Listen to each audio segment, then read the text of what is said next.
Bismillahirrahmanirrahim. Alhamdulillahirabbil alamin. Wassalatu wassalamu ala sayyidina Muhammadin asyrafil mursalin wa ala alihi wa sahbihi ajma'in. Subhanaka la ilma lana illa ma 'allamtana innaka antal alimul hakim.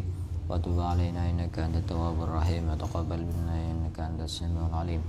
Qala rabbi shrah li sadri wa yassir li amri wa hlul 'uqdatam min lisani yafqahu qawli. Aw ta'allama ta'lima al-fadata wal istifada wa tamassaka ala kitabillah وسنة رسوله والدعاء إلى الهدى والدلالة على الخير ابتغاء مرضاته وقربه وثوابه سبحانه وتعالى. قال المصنف رحمه الله تعالى ونفعنا به وبعلومه وأمدنا بأسرار بالدارين آمين. Kita lanjutkan kajian pada kesempatan kali ini. Kita masih membahas kitab Al-Miftah li Babin Nikah yang dikarang oleh Al-Habib Al-Alamah Muhammad bin Salim bin Hafid bin Syekh Abu Bakar bin Salim. Dan pembahasan kita pada kesempatan kali ini masih membahas tentang contoh-contoh di mana boleh menggunakan wali hakim. Ada berapa contoh? Ada 20 contoh. Dan masih tersisa berapa contoh? 9. Akan saya ulang dari awal, karena yang 9 ini rata-rata pembahasannya adalah budak perempuan. Sehingga karena memang sekarang sudah tidak ada budak perempuan dengan arti yang sebenarnya, maka pembahasannya tidak perlu untuk kita panjang lebarkan.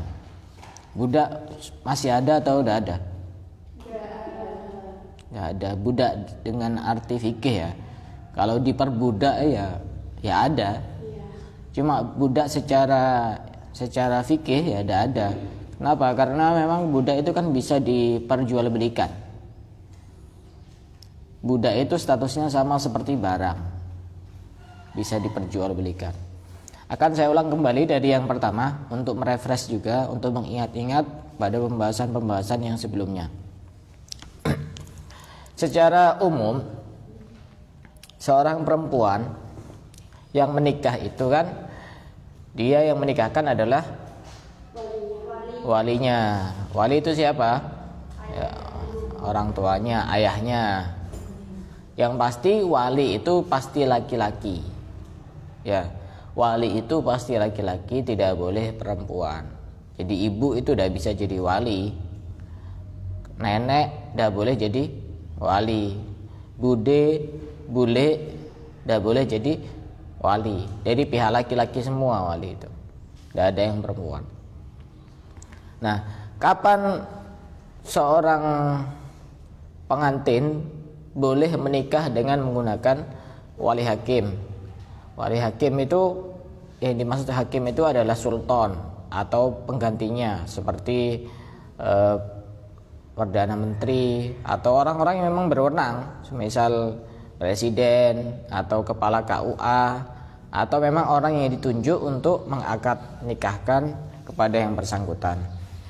Akan saya ulang dari pertama, contoh pertama, boleh menggunakan wali hakim jika memang tidak ada wali secara yang sebenarnya memang tidak ada wali. Mungkin walinya sudah mati semua, bapaknya mati, kakeknya mati, bapaknya kakek mati, siapa lagi? Pamannya mati, sepupunya mati. Pokoknya semua urutan wali itu semuanya mati. Tidak ada, sama sekali tidak ada. Maka otomatis bisa menggunakan wali hakim. Yang menikahkan adalah petugas KUA, kepala KUA, harus kepada KUA. Atau tidak adanya itu sebenarnya ada, tapi tidak memenuhi syarat. Misalnya apa? Karena walinya gila misalnya, kan tidak bisa nikahkan. Gimana caranya nikahkan? Walinya gila. Atau walinya masih kecil, tidak boleh. Beda dengan calon pengantin. Pengantin masih kecil boleh dinikahkan. Kayak ada film itu ya, kecil-kecil jadi manten itu ya, ada ya. Kalau urusan menikah kecil itu tidak jadi masalah, tapi kalau wali masih kecil tidak bisa. Nanti sambil main-main nanti nikahkannya. Ini walinya ada tapi tidak memenuhi syarat. Misal dia kecil atau gila atau safah. Safah itu apa? Safih itu apa? Tidak bisa mentasarrufkan hartanya dengan sesuai yang berlaku, sesuai dengan yang semestinya. Ini ada wali tapi tidak memenuhi syarat, dan tidak ada wali yang lebih jauh. Misalnya yang gila itu bapaknya atau kakeknya. Kemudian setelah itu wali yang urutan berikutnya tidak ada. Wali yang urutan berikutnya tidak ada, maka nanti yang menikahkan adalah wali hakim. Kasus yang pertama ini kira-kira jarang apa banyak? Contoh yang pertama ini jarang ya? Jarang. Punya wali gila kan jarang. Punya wali kecil apalagi? Gimana ya? Hah? Ya susah. Enggak. Gambarannya mungkin begini. Bukan orang tuanya yang kecil, orang tuanya sudah ada. Jadi mungkin nanti sepupunya begitu. Mungkin saja kan sepupu kan bisa jadi wali kan?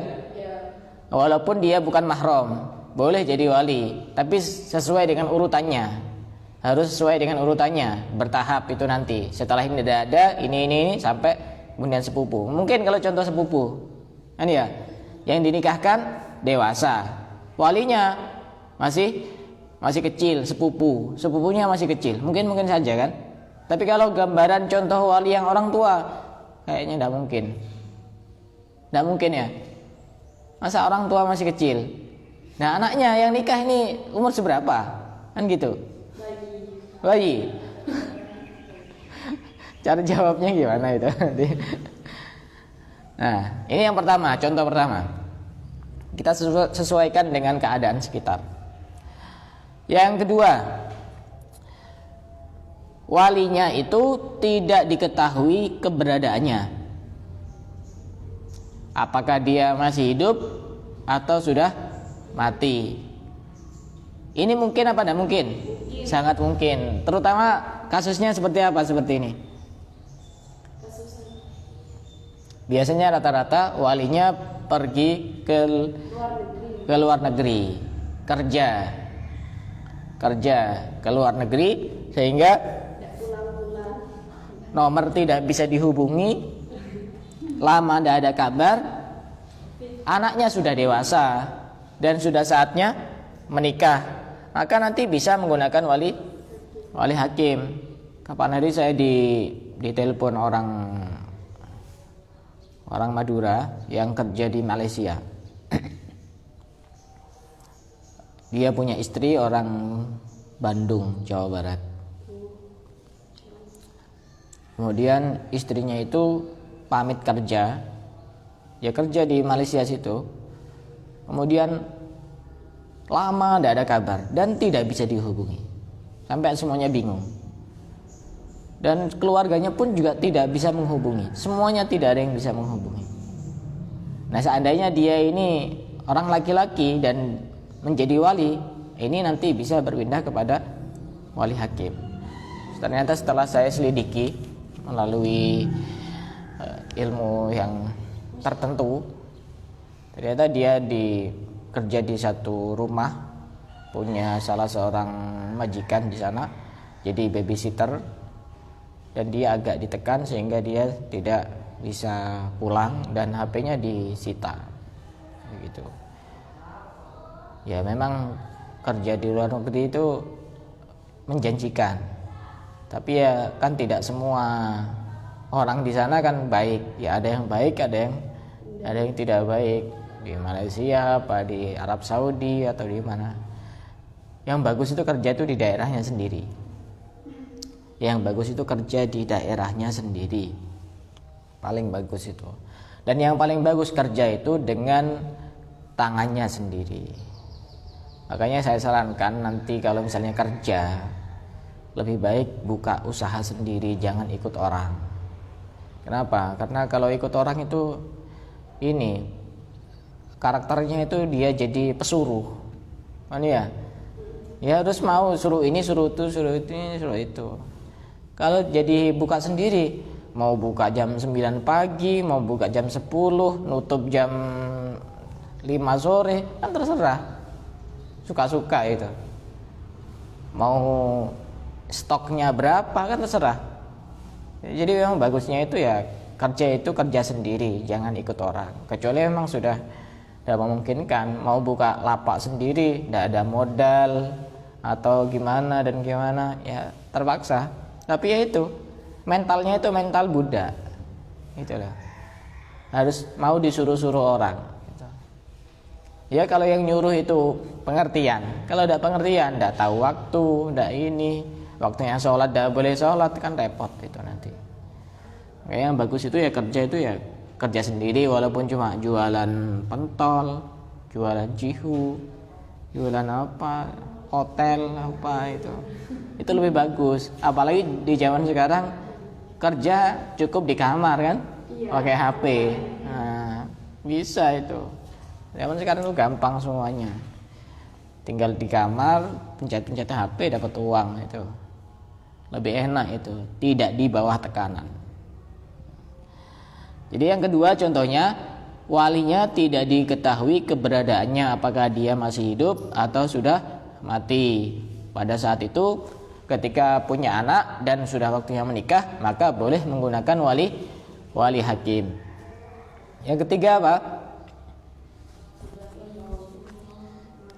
Walinya sedang ihram. Paham ihram enggak? Ihram itu apa? Ritual dalam haji. Ya gimana ihram itu? Hah? Ihram itu bagaimana? Ihram itu pertama kali memakai baju yang tidak berjahit itu. Itu pakai. Itu harus sampai selesai ihram itu. Kalau di ritual-ritual yang lain kan tidak wajib pakai baju yang berjahit. Misal waktu tawaf itu boleh pakai baju-baju yang tidak berjahit kan juga tidak apa-apa. Tapi kalau waktu ihram itu udah boleh. Sampai kemudian sampai selesai tahallul.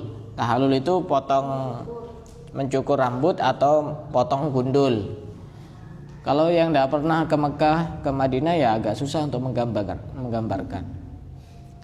Saya ke Mekah, ke Madinah itu tahun 2013. Jadi makam-makam Nabi yang pernah saya ziarah itu banyak. Yang pertama kali makam Nabi yang pernah saya ziarah itu makamnya Nabi Hud. Nabi yang keberapa? 4. Iya, Nabi yang keempat. Ini yang pertama kali makam Nabi yang pernah saya ziarah, makam Nabi Hud. Kemudian Nabi Hud ini punya saudara, punya anak namanya Nabi Hadun, anaknya Nabi Hud. Ini tidak termasuk Nabi yang 25. Ya. Kemudian Nabi Soleh. Saya pernah ziarah ke makamnya Nabi Soleh. Ini termasuk Nabi yang 25. Kemudian saya pernah ziarah ke makamnya Nabi Jirjis. Jirjis ini tidak termasuk Nabi yang 25. Saya pernah ziarah ke makamnya Nabi Handolah. Nabi Handolah itu panjangnya sangat panjang sekali. Seukuran sawah itu, dari ujung sampai ujung, sangat panjang sekali. Nabi-nabi dulu itu kan tinggi-tinggi dan umurnya panjang-panjang, jadi sampai ribuan. Jasadnya juga sama, panjang-panjang. Saya ziarah ke makamnya Nabi Hud, Nabi yang keempat itu kira-kira 15 orang dewasa ditumpuk-tumpuk itu, ya. Itu panjangnya itu, panjang sekali di atas gunung. Kemudian Nabi Muhammad yang ke-6, ziarah ke makamnya Nabi Muhammad. Kalau makamnya sahabat banyak, Sayyidina Abu Bakar, Sayyidina Umar, Sayyidina Abbad bin Bishr Al-Ansari, dan banyak di Mekah Madinah yang saya sendiri tidak tahu di situ ada makamnya sahabat siapa, banyak. Kalau makamnya wali tidak hitung, terlalu banyak yang pernah saya kunjungi. Makamnya wali termasuk pengarang Rotib Haddad, pengarang Maulid Habsyi Simtud Duror itu. Kemudian ada pengarang kitab-kitab yang lain, Sulam Taufik itu banyak, terlalu banyak kalau wali-wali itu. Nah ini ya semoga ditakdirkan bisa ziarah ke Mekah dan Madinah dan ziarah ke makamnya para nabi, para wali. Ketika wali itu sedang ihram, baik itu haji atau umroh atau haji itu ada ihramnya, baik ihramnya itu sah atau tidak sah, maka si wali ini tidak boleh menikahkan anaknya. Jangankan menikahkan anaknya, mewakilkan saja tidak boleh. Contoh mewakilkan bagaimana? Walinya ada di Mekah sedang ihram, kemudian minta tolong kepada orang yang ada di Indonesia, tolong saya taukil wali, mewakilkan wali kepada kamu, kepada salah seorang ustadz atau seorang kiai begitu, untuk menikahkan putrinya. Boleh apa tidak boleh? Tidak boleh. Kalau sedang ihram itu tidak boleh, baik menikahkan sendiri maupun mewakilkan. Kalau sudah ihram dan selesai tahallul silahkan. Mau nikah di depan Ka'bah, di atas Ka'bah, mau di pojoknya Ka'bah, terserah, bebas di pelataran Ka'bah. Tidak apa-apa. Itu contoh yang ketiga. Yang keempat, apa kemarin? Wali Adol itu ada seorang perempuan yang sudah punya pilihan, perempuan yang balik, yang punya pilihan, yang sekufu, dan ketika mengajukan kepada walinya tidak mau menikahkan.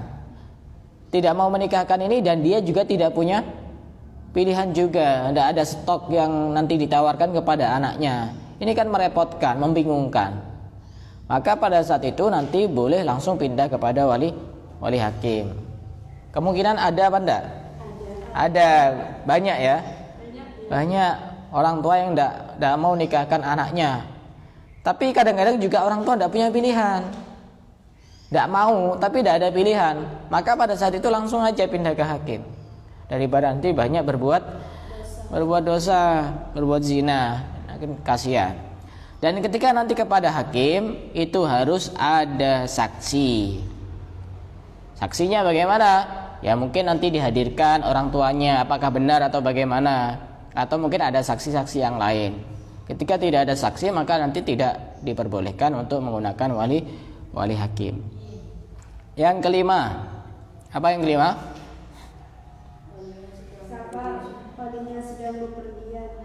Walinya sedang bepergian, atau misalnya tidak bepergian, pokok jarak antara wali dan calon pengantin itu lebih daripada berapa? Masafatul qasr, diperbolehkannya qasar, kira-kira 82 km. Apakah terjadi? Terjadi. Di sini pernah terjadi. Jadi ada, tidak saya sebut nama pastinya, ada seorang laki-laki yang dia sudah punya istri, begitu. Kemudian dia menikah lagi dengan seorang perempuan yang masih muda sekali, dan ini tanpa sepengetahuan orang tua dari yang perempuan dan tanpa sepengetahuan dari istri yang pertama.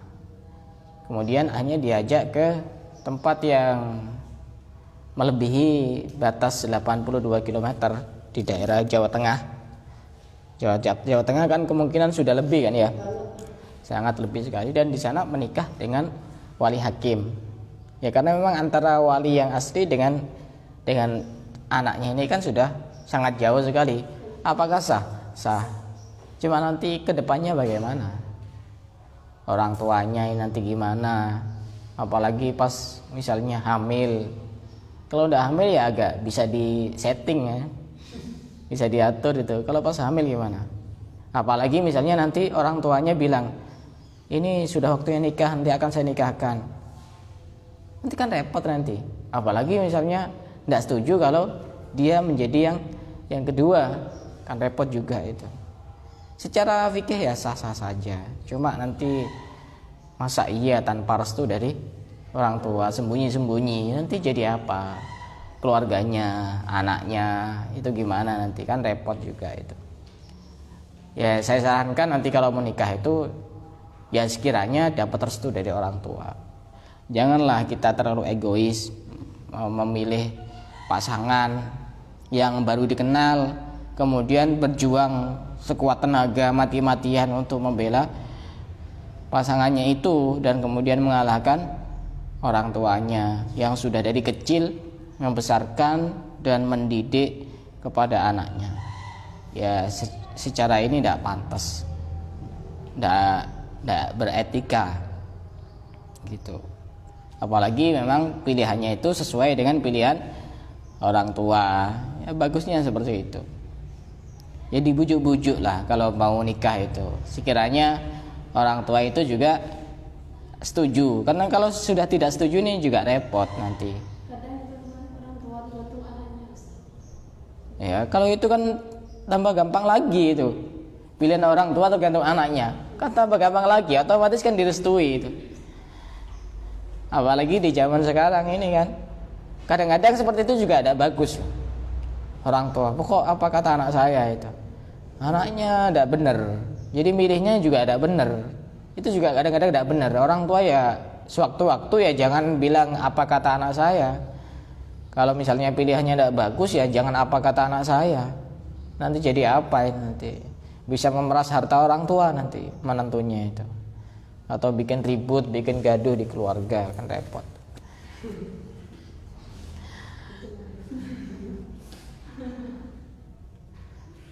Yang nomor 6. Contohnya apa? Boleh menggunakan wali hakim. Contohnya bagaimana? Walinya itu di penjara. Mungkin walinya itu tersandung kasus narkoba misalnya. Sekitar 2 hari yang lalu saya kedatangan tamu. Dia pernah tersandung kasus narkoba dan pernah di penjara. Mau ruqyah ke saya. Nah, dan saya pasti tidak langsung memvonis, oh kamu udah usah kesini, jangan dekat-dekat saya ya. Enggak. Ya karena memang orang kalau sudah punya niatan baik itu ya harus kita hargai betul. Sudah pernah di penjara beberapa tahun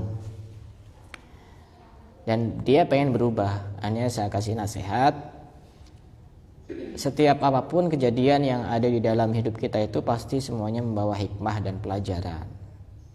Kemudian dia jawab, iya betul Pak Ustadz, saya waktu di penjara itu yang asalnya sebelumnya tidak pernah sholat, saya akhirnya jadi rajin sholat waktu di penjara itu.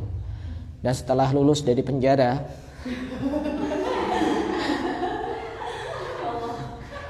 saya itu kalau misalnya belum sholat tuh kayaknya ada yang kepikiran terus gitu. Kayak ada memikirkan siapa gitu kalau belum sholat itu. Jadi ada yang mengganjal kalau belum sholat itu. Jadi sekarang ya rutin sholatnya. Ya saya bilang seperti itu ya. Orang ruqyah itu tidak mesti ada jinnya. Kadang-kadang orang sehat itu juga boleh untuk diruqyah. Saya sering kok ruqyah diri sendiri. Saya sehat, minum air ruqyah ya tidak apa-apa. Ruqyah itu tidak harus sakit, tidak harus kejinan, tidak harus kesurupan. Orang sehat juga boleh kok untuk diruqyah. Nah, ketika kita melihat kondisi seperti itu, pastinya kita harus banyak bersyukur. Kita masih ditakdirkan tidak terjerumus ke kondisi seperti itu. Jadi itu termasuk kasus-kasus berat itu kan. Kasus-kasus berat itu. Dia sudah nikah sampai 2 kali, punya anak kedua-duanya. Ya sudah kedua-duanya cerai. Itu permasalahan hidup, semuanya itu memberikan pelajaran. Apakah saya pernah mengalami hal-hal yang hitam? Ya pernah. Cuma kan bedanya antara satu orang dengan orang yang lain itu kan bisa berbeda. Satunya bisa menyembunyikan hal-hal yang tidak penting untuk disampaikan. Satunya tidak bisa, gitu loh.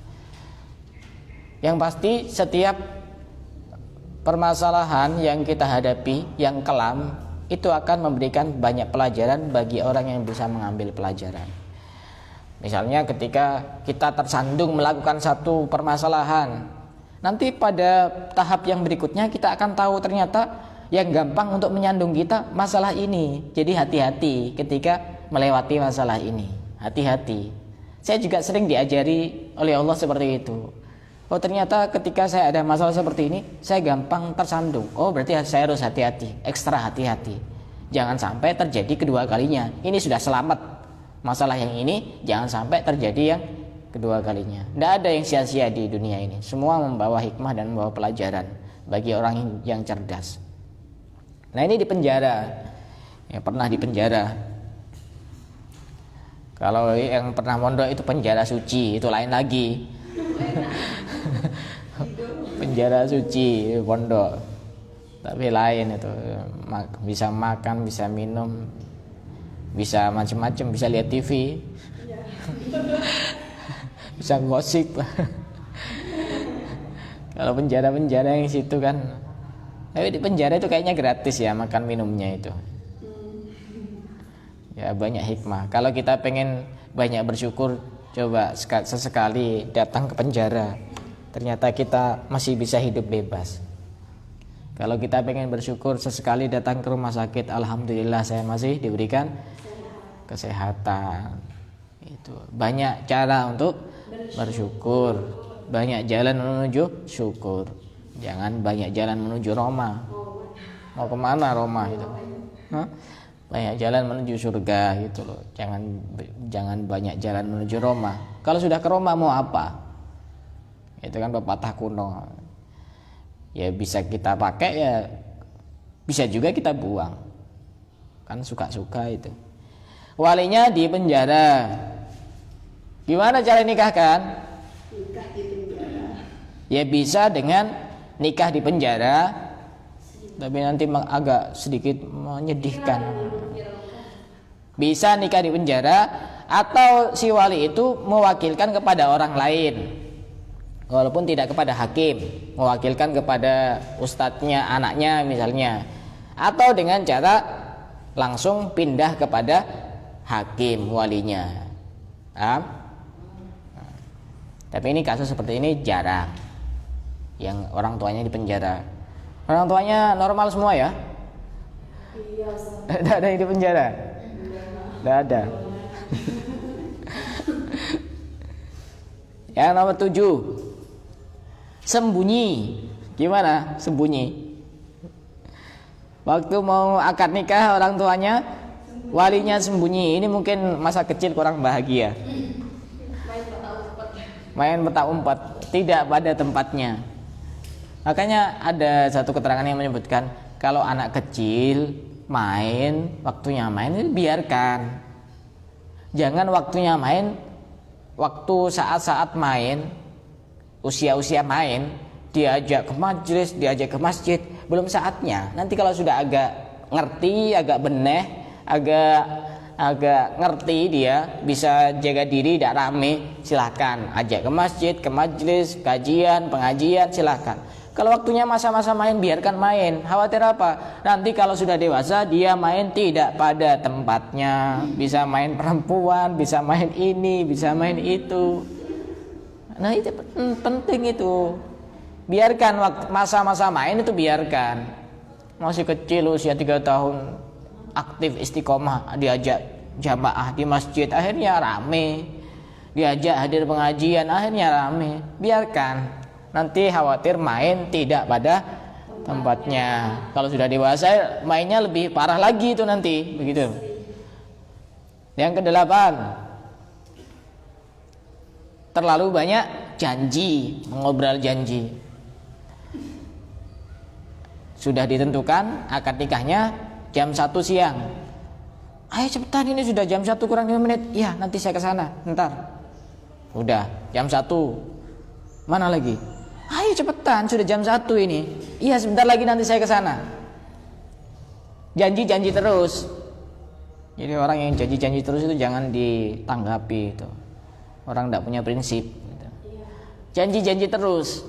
Tapi terus terang dia itu sebenarnya mau nikahkan apa enggak gitu loh. Cuma janji-janji terus, janji mau hadir, ternyata tidak hadir. Kalau istilah orang Jawa kesuwen itu, kelamaan, langsung aja kepala KUA, langsung nikahkan. Ini perempuannya sudah keringetan ini. Nah, iya perempuannya yang agak ngebet soalnya. Ya langsung aja, sudah ada petugas KUA, langsung aja nikahkan aja.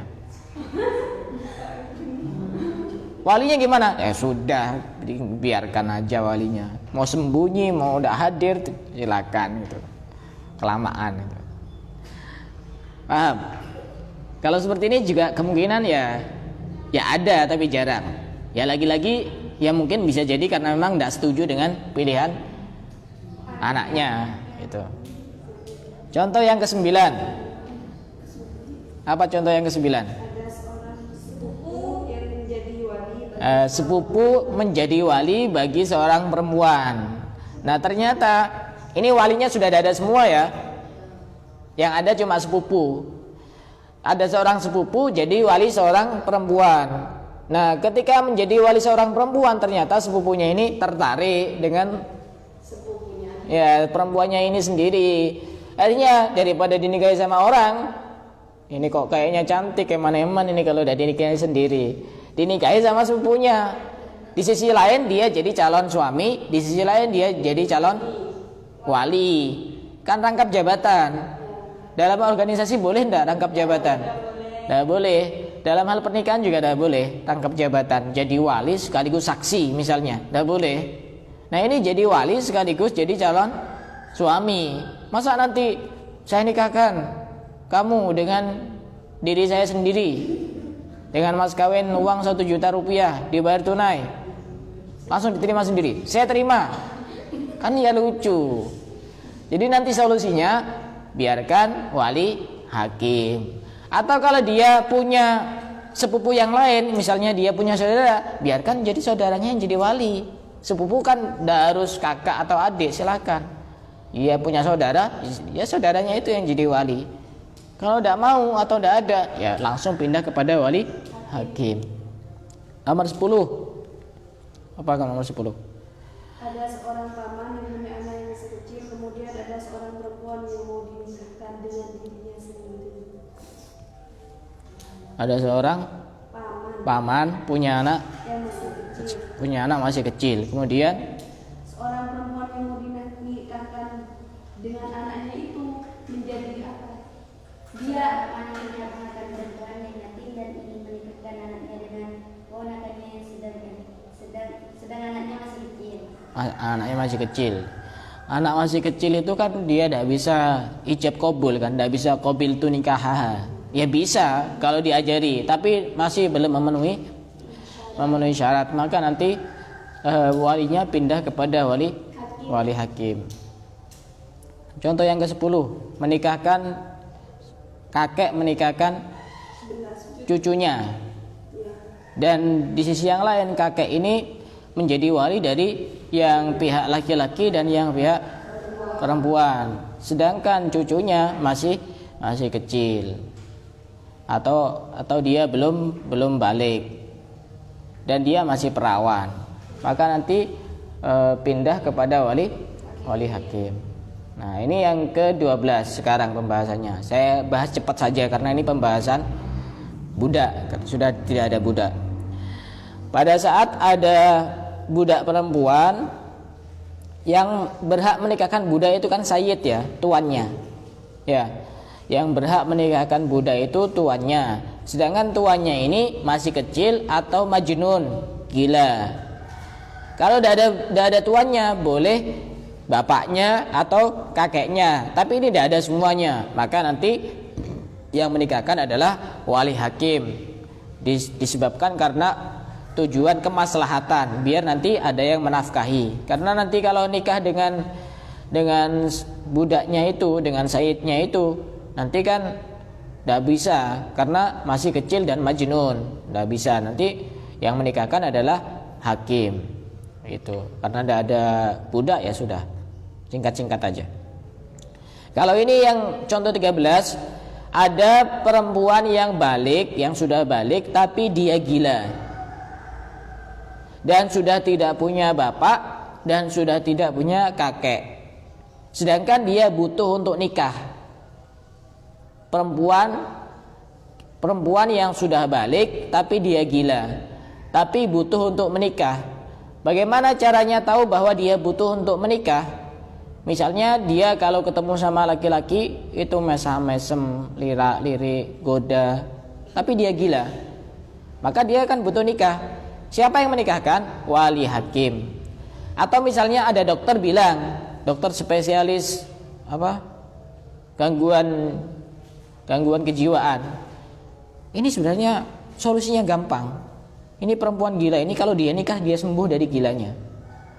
Maka nanti juga yang menikahkan adalah wali hakim ketika memang dia tidak punya bapak dan tidak punya kakek. Syaratnya itu. Mungkin apa enggak mungkin ini? Mungkin tapi jarang. Ya orangnya was-was mau nikahkan, ini gila, khawatir tambah gila nanti. Khawatir suaminya dibuang. Kayak repot. Takut dibunuh, bisa. Stres. Contoh nomor 14. Amatur rasyidah allati la waliyalaha ay la waliya li sayyidatiha. Yuzawwiju al-hakim bi idni malikatiha. Ada amah yang rasyidah. Rasyidah itu dia sudah pinter, bukan yang belum balik. Sedangkan dia tidak punya wali. Ya, walinya itu kan sayyidnya. Nah, sayyidnya juga tidak punya sudah tidak punya wali, maka nanti yang menikahkan adalah hakim dengan izin sayyidnya, dengan izin tuannya. Sudah tidak ada. Langsung lanjut. Nomor 15. Budak perempuan milik negara atau dalam istilah fikih baitul mal. Dulu itu ada budak milik negara. Siapa yang menikahkan? Kan tidak ada walinya, milik negara. Ya langsung hakim. Yang menikahkan adalah hakim, wali hakim. Sudah, tidak usah diperpanjang karena tidak ada. Nomor 16. Budak yang diwakafkan. Jadi budak itu bisa diwakafkan. Tadi kan saya bilang budak itu statusnya sama seperti barang, bisa diwakafkan. Kalau diwakafkan kan bisa dipergunakan untuk hal-hal tertentu. Nah ini budak diwakafkan kepada seseorang, maka nanti karena ini budak, maka hakim boleh menikahkan dengan izin orang yang diwakafi. Orang yang diwakafi budak tersebut. Sudah paham ya? Ya paham enggak apa-apa. Ya karena memang enggak ada sudah budaknya. Yang penting kita ngaji, kita belajar. Nomor berapa? 17. Amatul kafiril muslimah. Ada orang kafir yang punya budak perempuan yang muslimah. Maka nanti yang menikahkan adalah wali hakim. Karena tidak boleh wali itu kafir. Tidak boleh. Kalau misalnya ada anak yang orang tuanya itu kafir, maka nanti yang menikahkan tidak boleh orang tuanya. Kalau ini mungkin saja kalau bukan budak ya. Orang tuanya ada yang kafir, ada yang muslim. Maka nanti yang kafir tidak boleh untuk menikahkan. Nomor 18. Amatul kafiril mudabbiroh. Ada budak perempuan yang namanya budak mudabbiroh. Budak yang digantungkan dengan matinya sayyid. Kalau tuannya itu mati, maka otomatis dia merdeka. Maka nanti ketika mau menikah juga harus yang menikahkan adalah wali hakim, tidak bisa yang lain. Karena ininya kan kafir, bukan muslim. Tuannya kafir, bukan muslim. Nomor 19. Ini juga masih membahas budak. Ini budak mukatab. Budak mukatab itu budak yang bisa merdeka dengan cicilan tertentu. Jadi ada namanya budak cicilan. Kalau dia sudah tiap bulan nyicil 1 juta misalnya selama 1 tahun, maka dia nanti merdeka. Sedangkan tuannya itu adalah orang kafir. Budaknya adalah budak perempuan yang muslimah. Maka nanti tidak bisa sayyidnya menjadi wali. Yang menjadi wali adalah wali hakim. Paham? Nomor 20. Ada budak namanya budak mustawaladah. Budak yang punya anak dari sayyid, dari tuannya. Jadi tuannya menghamili budaknya. Ya kan memang boleh karena memang miliknya dia sendiri. Ida aslamat, ketika budaknya nanti Islam, maka otomatis yang menjadi wali bukan siapa? Wali hakim. Yang menjadi wali bukan siapa? Bukan tuannya, tapi yang menjadi wali adalah wali hakim. Sudah nanti nasabnya bukan bersambung kepada bapaknya, tuannya itu ketika budak perempuan ini sudah masuk Islam.